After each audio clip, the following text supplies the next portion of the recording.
All right, welcome back. In this video, we're going to show you how to set up a subdomain for your business inside of Freedomkit. So what is a subdomain? It is basically a side shoot of your business. So let's say, for example, you have Launch Your Online Shop is your main business website, and maybe you've had that before you ever heard about Freedomkit.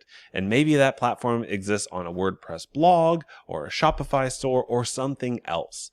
Point being, it's something that exists and you don't want to lose it by joining up Freedomkit. No worries. Your domain registrar will let you have as many subdomains as you want to, so you can have your brand showing everywhere. So in this example, we're going to create a subdomain because we want to have a shop on Freedomkit. So maybe in this example, we'll have your original domain, your launchyouronlineshop.com. That's going to be a WordPress blog that you've had for 20 years. You have tons of traffic. It's fantastic.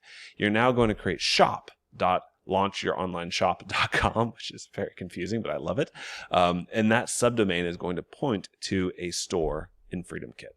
All right, let's show you how to set that up. It's pretty easy. From wherever you're at in your dashboard, let's go ahead and head to Settings.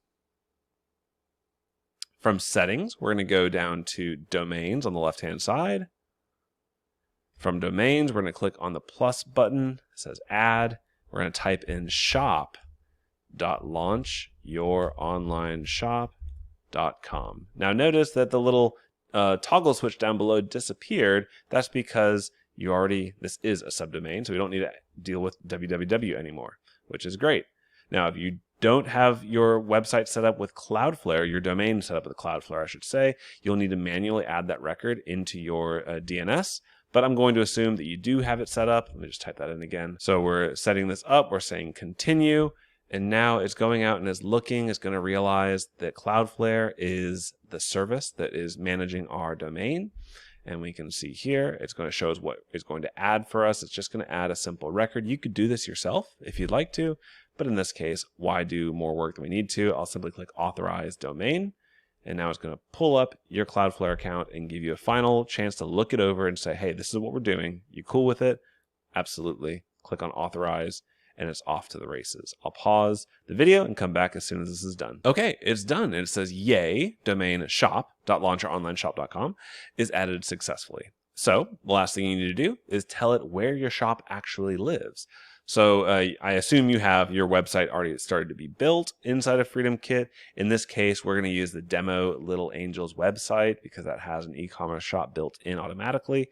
So we'll select that one and then default funnel step. What that means is if somebody goes to shop.launchyouronlineshop.com without any slash, without any path, any URL path, just goes right there, what page should be opened? And to do that, just click down below. This will pull up all the pages of your shop, of your website. And in this case, let's just send it to the home page, which makes the most sense.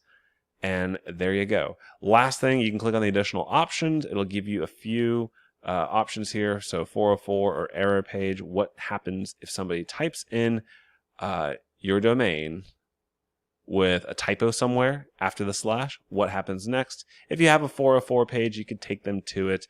Maybe we'll send them to the link tree, like a link page, so they have a bunch of links because they clicked on a bad one, or you can just take them back to the home page. In this case, let's go ahead and go to the link tree page and say link domain. Should take just a second. Okay, and now we are done. To verify this works, let's do a couple tests. We're going to click on copy of the domain. We're going to paste it into our browser. And by going to shop.launchyouronlineshop.com, you can see we now headed to our shop area, which has the shop built in. There's no products right now in this demo, but you get the idea. And just to show you, what happens if I type in some typo in the URL and go to it?